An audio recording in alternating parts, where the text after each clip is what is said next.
You guys, my cat wants to join in on the video.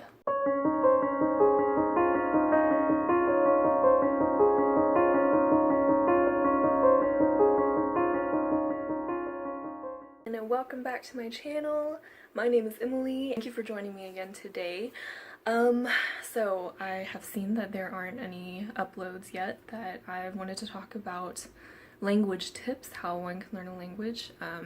I've actually been pretty chill this whole quarantine period. I haven't really pressured myself into doing anything that I don't want to do.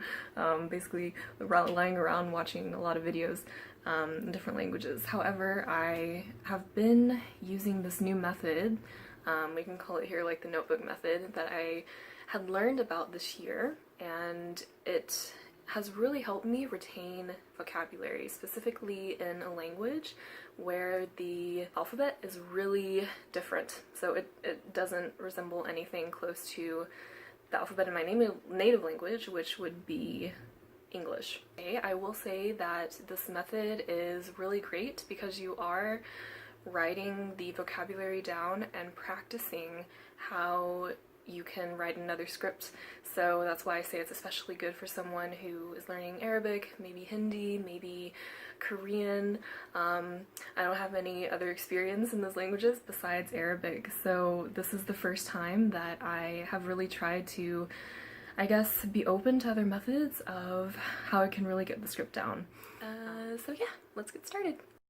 We are going to start with what I use. Basically, I even forgot to like remove the price tag. Time to unleash the inner artist inside of all of you. Just kidding. I was actually pretty cheap. I just found this in my closet. But I'd really suggest that you guys invest in a really good spiral notebook, just because I don't have any lines in this, and you will soon see it's really hard to write in any of this without any lines. So that is my suggestion. Date today would be the 26th of June. I'm just going to write it how I would write it in America, but I know that it can also be reversed depending on which country you're from. So just do what is best for you. Next, I would usually say that I would like to review this list that we will write here on this page. I would say that I would usually want to review that the very next day, which would be the 23rd of June. And then usually what I like to do is skip a day, learn another list, and then come back to this one, since this list is pretty, still pretty fresh. So that would be 6/25.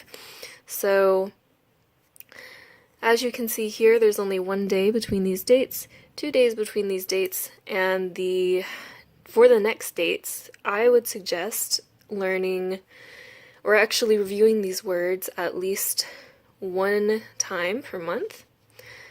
So after the 25th of June, we would still review this list the next week after that, one time the next week after that, which would be the 9th of July, and then finally the 18th, as you can see. So between all of these would be exactly 1 week. Of course, you can increase, decrease the number of dates that you have, just depending on how many days you actually want to make yourself, or remind yourself to review this list of words. So we're just gonna... So what I usually do is the language that I'm studying will go on the right side, and then the, well, native language basically would go on the left side. However, knowing several languages already, I like to keep those definitions fresh by just writing any sort of definition in another language on this side that I already know. So first we are going to take a very simple word that I had learned recently. I believe this is also the first word that shows up. First list of all the lists that I've made of this, طبع, which means of course in English. However, I will pick the Italian translation, which would be, as I've written here,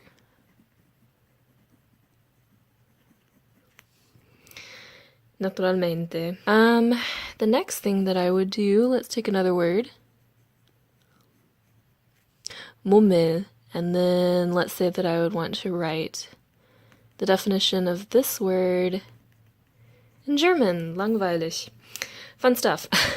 So, of course, like on this side with all these different definitions in other languages, might be like a bit confusing, disorganized, but that's how I like it. What I also like, as I said, this is a great method to continue learning to practice the script in another language that requires you to learn a totally different alphabet.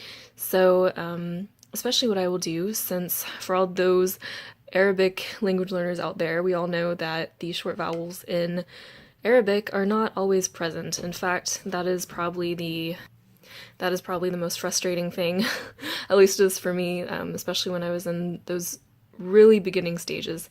So what I would like to do, for pronunciation purposes, this is actually pronounced mummel, not mimmel, not mummel, mummel. And this is what I like to as well, because usually I have a really hard time inserting those into any designated learning tool, as I was saying before. So I really like this method for that. And then I can even include my own alphabet to tell me how to pronounce this as well.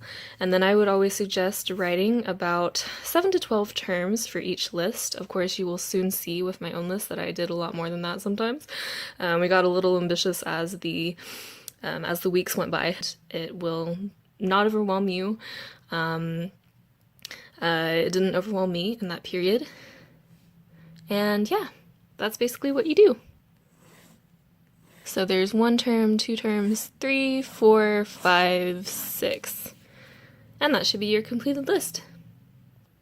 So this is the first page that we see. As you can see, I started this list on June 8th.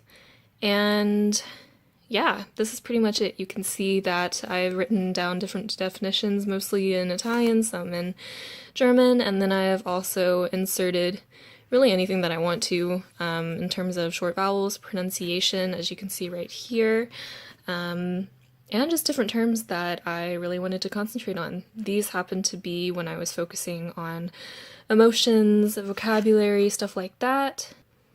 And then on this page you can see that my list just took up the entire page. As I said before, you have total control over this, so I was kind of flexible in where I put everything and how long my lists were each time.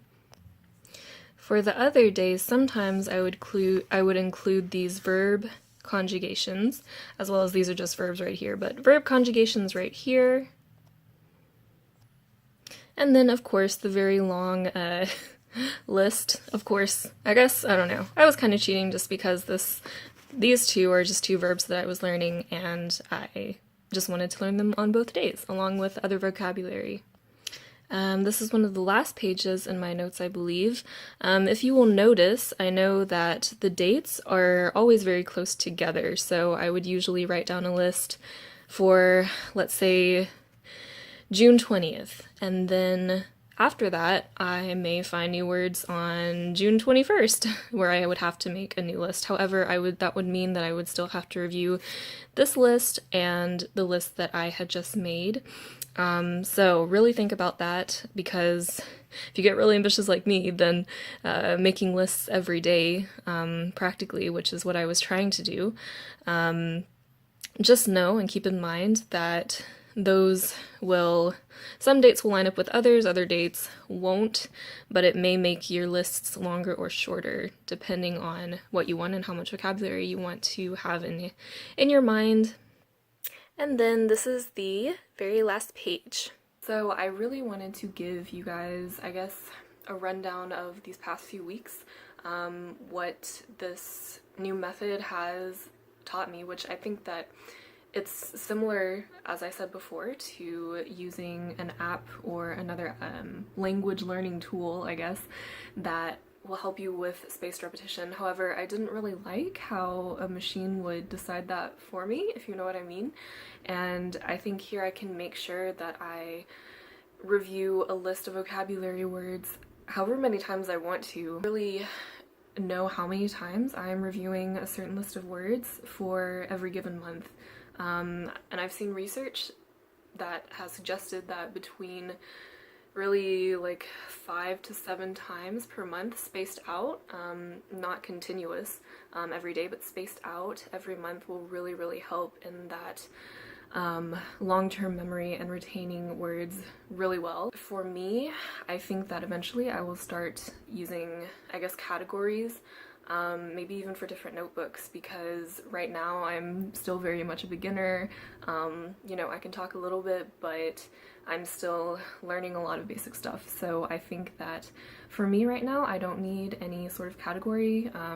Maybe that seems a little bit of a mess to you guys when I was showing you the what I had all written down, because it's all kind of random, with different vocabulary and verbs, even different phrases. So I think that eventually I will start doing that with categories. However, I feel pretty good with where I am. I have written down probably close to 150 phrases slash vocabulary slash verbs, and it has really helped me in the long run. I find that I can, whenever I'm speaking to myself, that I can really reach into that memory of learning those words. Really encourage everyone to do, even if you're not learning a language that necessarily has to do with another alphabet. It's still very helpful. Like I said before, you can change this method up however you want. It is your journal. You have all the control here. You are not giving it to some kind of application tool that thinks you've learned this word enough or that word not enough. I don't know. I just like control. Sorry you guys, my cat has once again decided to join us. Make sure to let me know if you have ever heard of this method, ever used it, and we will see each other next time. I will be uploading definitely every Thursday, but there may be some content coming up in the following weeks as well besides that. Thank you very much for watching. Bye!